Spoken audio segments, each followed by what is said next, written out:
आप सभी दर्शकों को भाद्रपद मास की राधा अष्टमी यानी कि राधा जयंती व्रत की हार्दिक शुभकामनाएं। दोस्तों, क्या आप जानते हैं इस साल राधा अष्टमी 2025 पर सिर्फ एक छोटी सी गलती भी राधा रानी की कृपा को आपसे दूर कर सकती है? और यही नहीं, क्या आप भी कंफ्यूज हैं कि राधा अष्टमी 2025 आखिरकार कब मनाई जाएगी? क्या यह 30 अगस्त को है या फिर यह 31 अगस्त को है? इस साल का शुभ मुहूर्त क्या रहेगा, पूजा विधि क्या रहने वाली है, और इस दिन आपको क्या खाना चाहिए एवं क्या नहीं खाना चाहिए, और व्रत खोलने का सही समय कौन सा है? और क्या आप जानते हैं कि राधा अष्टमी के दिन ठीक 12 बजे व्रत खोलने का असली कारण क्या है? क्यों राधा रानी ने खुद अपने भक्तों से एक अनूठा वचन लिया था? और क्या आप जानते हैं कि राधा रानी का जन्म तालाब के बीच खिले कमल पर कैसे हुआ था? राधा अष्टमी के दिन राधा रानी को तुलसी के पत्ते क्यों नहीं चढ़ाए जाते हैं, जबकि भगवान श्री कृष्ण को तुलसी अत्यंत ही प्रिय है? साथ ही आपको क्या यह भी पता है कि राधा रानी को अरबी की सब्जी का भोग लगाने का रहस्य क्या है, और वह कौन सा अद्भुत मंत्र है जिसका जाप करने से आपके जीवन की सारी मनोकामनाएं पूर्ण हो जाती हैं? तो आइए जानते हैं राधा अष्टमी कब है, शुभ मुहूर्त, पूजा विधि और वह गुप्त रहस्य जो इस दिन की अद्भुत महिमा को और भी आगे बढ़ा देता है। इसलिए वीडियो को अंत तक जरूर देखिएगा, क्योंकि आखिर में मैं आपको वो गुप्त कथा बताने वाली हूं जिसे बहुत ही कम लोग जानते हैं। साथ ही कौन सा वह शक्तिशाली मंत्र है जिसका जाप करने से राधा रानी की कृपा तुरंत प्राप्त होती है। और हां, एक छोटा सा विश्वास जरूर कीजिए, जो भी इस वीडियो को देखकर जय श्री राधे कमेंट में करेगा उस पर राधा रानी की विशेष कृपा बनी रहेगी। अभी नीचे कमेंट सेक्शन में लिख दीजिए जय श्री राधे। वीडियो को लाइक कर दीजिए और बेल आइकन का बटन दबाना तो बिल्कुल भी ना भूलिएगा, ताकि ऐसी ही महत्वपूर्ण जानकारियां आप सब तक सबसे पहले पहुंचे। जय श्री कृष्णा। राधे राधे। आप सभी को श्री राधा अष्टमी की ढेर सारी शुभकामनाएं।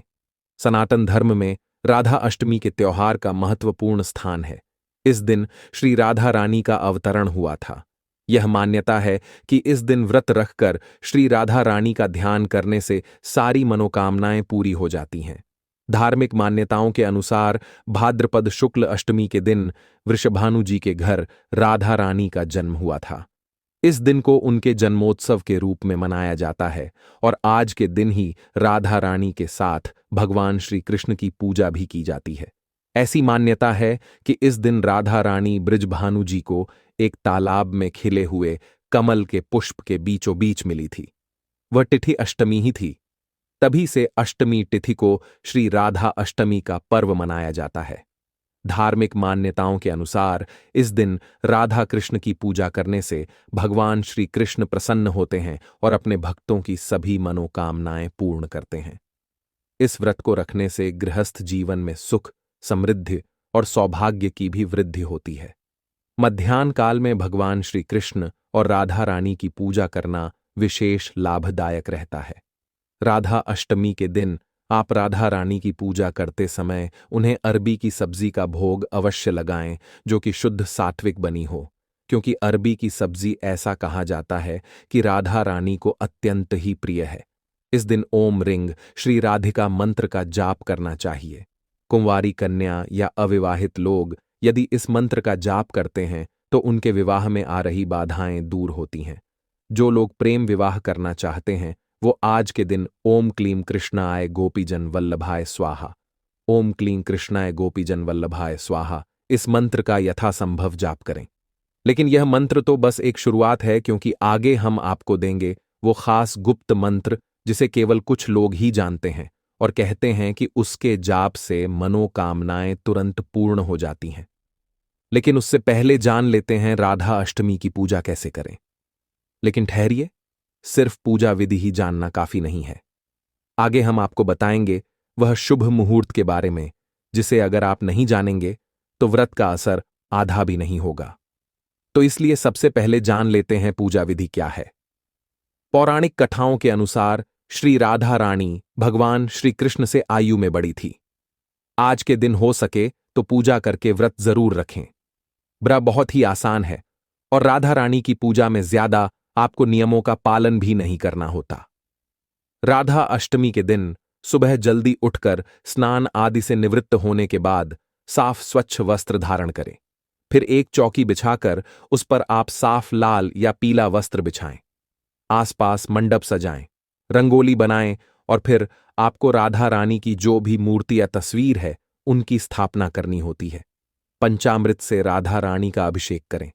फिर इत्र, पुष्प, चंदन आदि अर्पित करें, जल अर्पित करें, राधा रानी जी का श्रृंगार करें, धूप दीप जलाकर रोली अक्षत से राधा रानी की पूजा करें, फल फूल अर्पित करें, राधा रानी जी को भोग लगाएं और व्रत की कथा पढ़ें।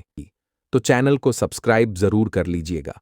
व्रत कथा सुनने के बाद जिस तरह से कान्हा जी को माखन मिश्री का भोग अत्यंत प्रिय है, उसी तरह से राधा रानी को अरबी की सब्जी बहुत प्रिय है।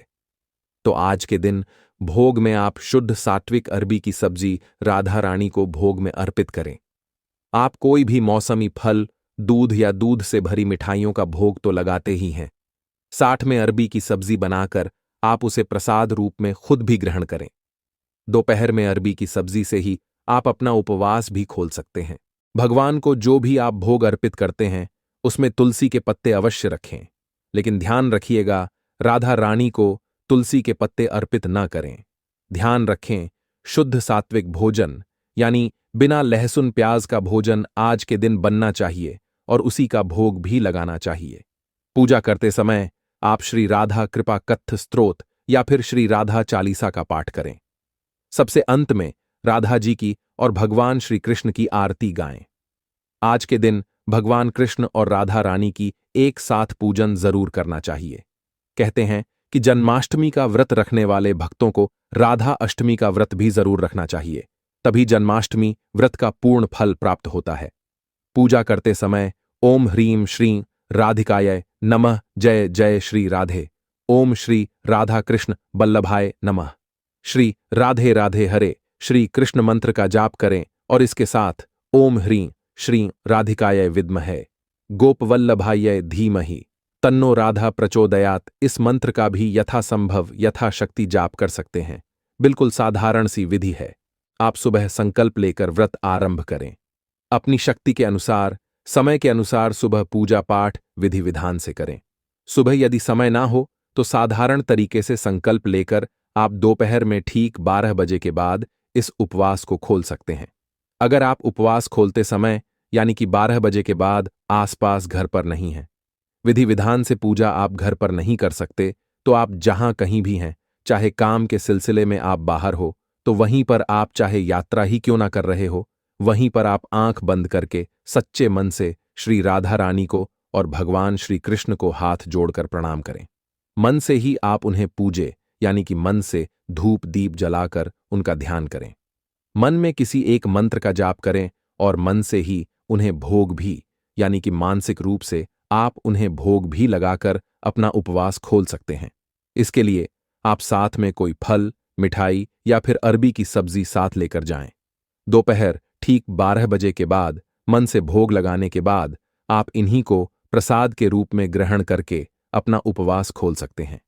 और अगर आप घर पर हैं, तत्व विधि विवधान से दोपहर के समय आपको पूजा जरूर करनी चाहिए।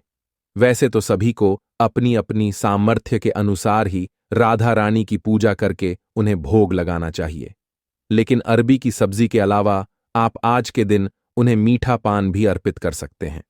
मीठा पान भी राधा राजनीति को बहुत प्रिय है और यदि आपकी सामर्थ्य हो तो आप 56 भोग भी लगा सकते हैं। प्रिय श्रोताओं, वीडियो को बीच में बिल्कुल भी मत छोड़िएगा, क्योंकि जानकारी अभी खत्म नहीं हुई है। अब आगे जानकारी वह है जो आपको कहीं और नहीं मिलेगी, इसलिए वीडियो को अंत तक देखना बिल्कुल भी ना भूलिएगा, क्योंकि आखिरी रहस्य आपकी भक्ति को पूर्णता देता है।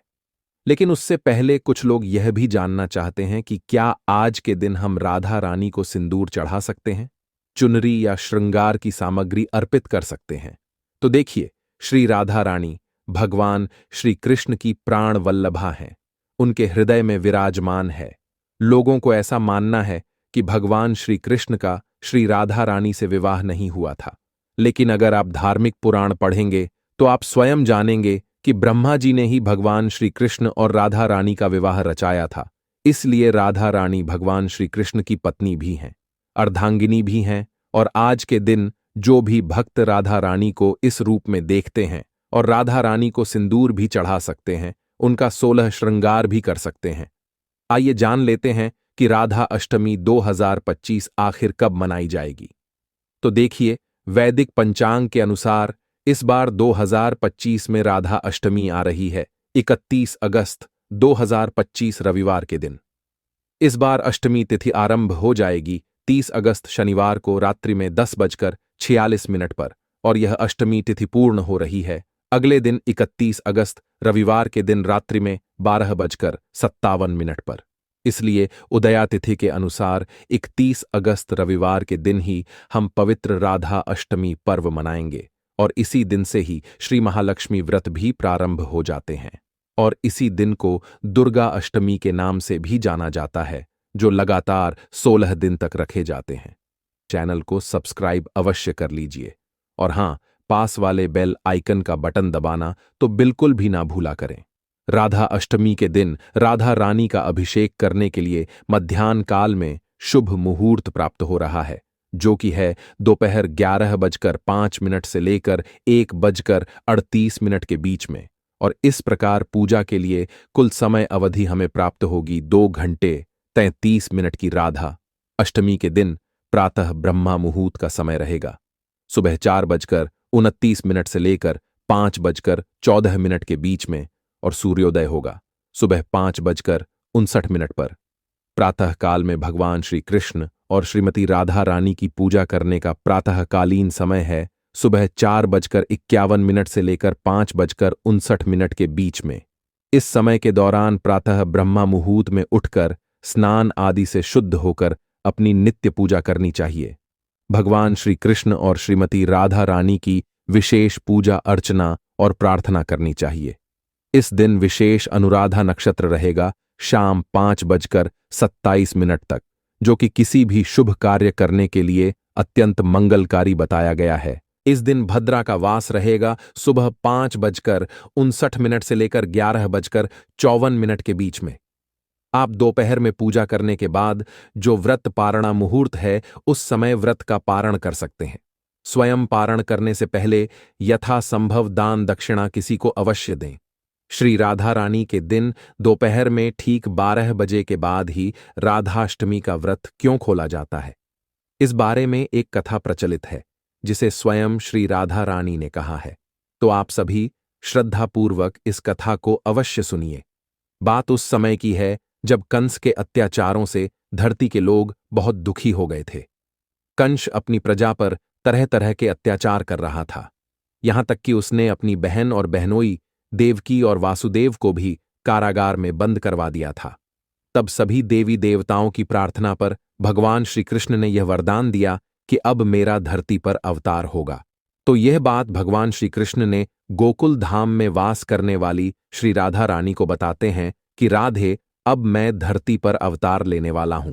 इस समय धरती पर अत्याचार बहुत बढ़ गया है। इस अत्याचार को समाप्त करने के लिए मुझे अब धरती पर जाना ही होगा, और धरती पर जाकर मुझे तरह तरह की लीलाओं से अपनी प्रजा को सुख देना होगा। और हे राधे, मेरा अवतार वासुदेव जी और देवकी के यहां होगा, लेकिन मेरी परम सुंदरी बाल लीलाओं का सुख नंद बाबा और यशोदा मैया को ही देखने को मिलेगा। उसके बाद मैं वापस वासुदेव जी और देवकी के पास चला जाऊंगा। तब राधा रानी से भगवान श्री कृष्ण ने यह भी कहा कि मेरा अवतार हे राधे भाद्रपद मास के कृष्ण पक्ष की अष्टमी तिथि को मध्य रात्रि 12 बजे होगा। जिस समय चंद्रदेव उदय होंगे उस समय मैं अवतार लेकर प्रकट होऊंगा। जैसे ही श्री कृष्ण भगवान ने यह बात श्री राधा रानी को बताई, तुरंत ही राधा रानी क्रोधित हो गई। रूठ कर कहने लगी, हे कृष्ण, यह तो बहुत ही गलत बात है। आपके जो भी भक्त आपको प्रसन्न करने के लिए जन्माष्टमी का व्रत रखेंगे और उन्हें ही आप आधे रात तक भूखा रखेंगे, उन्हें प्यासा रहना पड़ेगा। आपके भक्तों को इस प्रकार से बहुत कष्ट सहना पड़ेगा, और आप तो अपने भक्तों पर केवल कृपा ही बरसाते हो, सदा अपने भक्तों की मनोकामनाएं पूर्ण करते हो। फिर ऐसा क्या कारण है जो आप अपने प्राकट्य दिवस पर अपने भक्तों को उद्योग देने की सोच रहे हो? आपको अपने भक्तों के प्रति ऐसा नहीं करना चाहिए। तब राधा जी के वचनों को सुनकर भगवान श्री कृष्ण कहने लगे कि राधे, मैं तो अपने वचन में बंधा हुआ हूं और मैंने अपने श्री राम अवतार में चंद्रदेव को यह वरदान दिया था कि हे चंद्रदेव, द्वापर युग में भाद्रपद कृष्ण अष्टमी तिथि के दिन जब तुम्हारा आसमान में उदय हो रहा होगा तब मेरा अवतार होगा। इस प्रकार मैंने चंद्रदेव को जो वरदान दिया, मैं उस वरदान से बना हुआ हूं, इसलिए मध्यरात्रि 12 बजे तो मेरा अवतार होना निश्चिंत ही है। तब राधा रानी भगवान के वचनों को सुनकर कहने लगी, हे प्रभु, चाहे कुछ भी हो, आपका अपनी भक्तों के प्रति इस प्रकार का व्यवहार उचित नहीं है। तब भगवान श्री कृष्ण राधा रानी से कहने लगे, हे राधे, मेरे अवतार का समय तो निश्चित हो चुका है, लेकिन आपको भी तो मेरे साथ क्रीड़ाएं करने के लिए धरती पर अवतार लेना होगा। अब आप अपने अवतार का समय निश्चित कर लीजिए, जैसे आपकी इच्छा हो। जिस समय आपकी इच्छा हो, आप उस समय अवतार धारण कीजिए। तब ठाकुर जी के इन वचनों को सुनकर श्री राधा रानी जी बहुत प्रसन्न हो गईं और कहने लगीं, श्री कृष्ण, मैं तो अपने भक्तों को सदा प्रसन्नता देने वाली हूं। मैं तो सदा अपने भक्तों पर कृपा ही करूंगी। इस कारण मेरा अवतार भाद्रपद मास के शुक्ल पक्ष की अष्टमी तिथि को दोपहर 12 बजे होगा और मैं अपने भक्तों को यह वरदान देती हूं कि भक्त मेरे अवतार के दिन केवल दोपहर के 12 बजे तक ही उपवास रखेंगे। मेरे भक्त श्री राधा अष्टमी के दिन दोपहर को ठीक 12 बजे मेरा पूजन करके, मुझे भोग लगाकर, उसे प्रसाद के रूप में ग्रहण करके अपने व्रत को पूर्ण कर लेंगे। इस प्रकार दोपहर ठीक 12 बजे राधाष्टमी का व्रत खुल जाएगा। उसके बाद वह मेरे प्राकट उत्सव की खुशियां मनाएंगे और इस दिन जो भी भक्त सच्चे मन से मेरा पूजन करेगा, उपवास रखेगा, मैं उनकी सभी मनोकामनाएं पूर्ण करूंगी।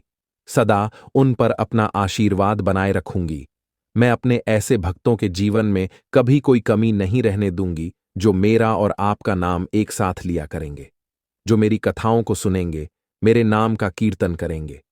मैं सदा उनकी रक्षा करूंगी, उनकी सभी मनोकामनाएं पूर्ण करूंगी। यही कारण है कि राधा अष्टमी के दिन ठीक 12 बजे राधा रानी को भोग लगाकर उपवास खोल लिया जाता है। तो यह थी राधा अष्टमी से संबंधित कुछ महत्वपूर्ण जानकारियां। एक गुप्त मान्यता है कि जो भी राधा अष्टमी पर राधा रानी के वीडियो को लाइक करने वाले हर व्यक्ति को राधा रानी के 7 दिन में कृपा प्राप्त होती है। राधा अष्टमी पर कहा जाता है, जो राधा रानी का नाम फैलाता है उसका भाग्य सोने से ऐसा चमकता है। तो अभी इस वीडियो को लाइक करें, शेयर करें और कमेंट जरूर करें, क्योंकि कहते हैं जो राधा रानी की कथा सुनकर इसे आगे बढ़ाता है, उसके घर में सुख, समृद्धि और सौभाग्य हमेशा बना रहता है।